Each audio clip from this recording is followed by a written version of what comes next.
बिस्मिल्लाहिर्रहमानिर्रहीम। अस्सलाम वालेकुम नाज़रीन। पंजाब पब्लिक सर्विस कमीशन के हालिया इम्तिहानात के नताइज की आने वाली हालिया रिपोर्ट ने कई नए सवालात को जन्म दे दिया है। क्या पंजाब का मयार तालीम गिर चुका या पंजाब के नौजवानों की तालीमी सलाहियतें कम होना शुरू हो गईं या फिर इम्तिहानात को इतना मुश्किल बना दिया गया कि तलबा और तालबात की अक्सरियत फ़ेल होने लगी है। नाज़रीन, पंजाब पब्लिक सर्विस कमीशन के इम्तिहानात के नताइज के आदाद शुमार आज इस वीडियो में आपसे शेयर करेंगे। मगर आगे बढ़ने से कबल एक गुजारिश कि हमारी इस वीडियो पर कमेंट ज़रूर कीजिएगा कि हमारी ये वीडियो आपको कैसी लगी, या फिर आप कोई और राय देना चाहें तो हमें बेहद खुशी होगी। नाज़रीन, आते हैं आज के मौजू की जानिब। नाज़रीन, पंजाब पब्लिक सर्विस कमीशन के इम्तिहानात में 84% इंग्लिश, 73% जनरल नॉलेज और 50% मुताल्ला पाकिस्तान के मज़ामीन में उम्मीदवार फेल हुए हैं। नाज़रीन, रिपोर्ट के मुताबिक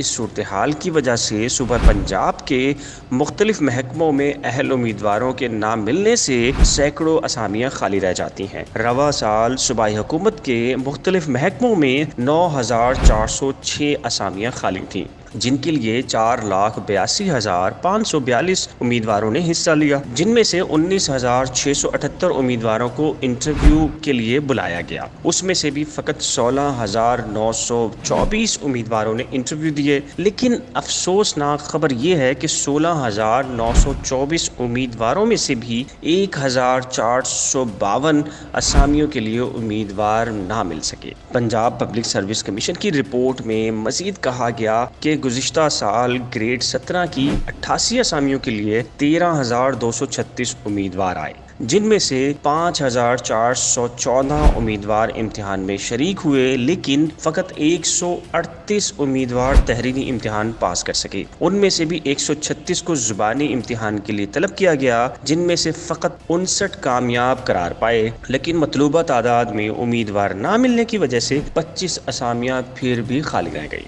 नाज़रीन, माहिरीन तालीम का कहना है कि तालीमी फ़ैसला साज़ों को सोचना होगा कि ऐसी तशवीशनाक सूरत हाल आखिर पैदा क्यों हो रही है। उम्मीद है आपको हमारी ये वीडियो पसंद आई होगी। इस वीडियो को लाइक कर दीजिए, हमारे चैनल को सब्सक्राइब और बेल आइकन को लाजिम प्रेस कीजिए ताकि हमारी कोई भी वीडियो आपसे मिस ना हो। एक नई वीडियो के साथ जल्द हाजिर होंगे, तब तक के लिए खुदा हाफिज़।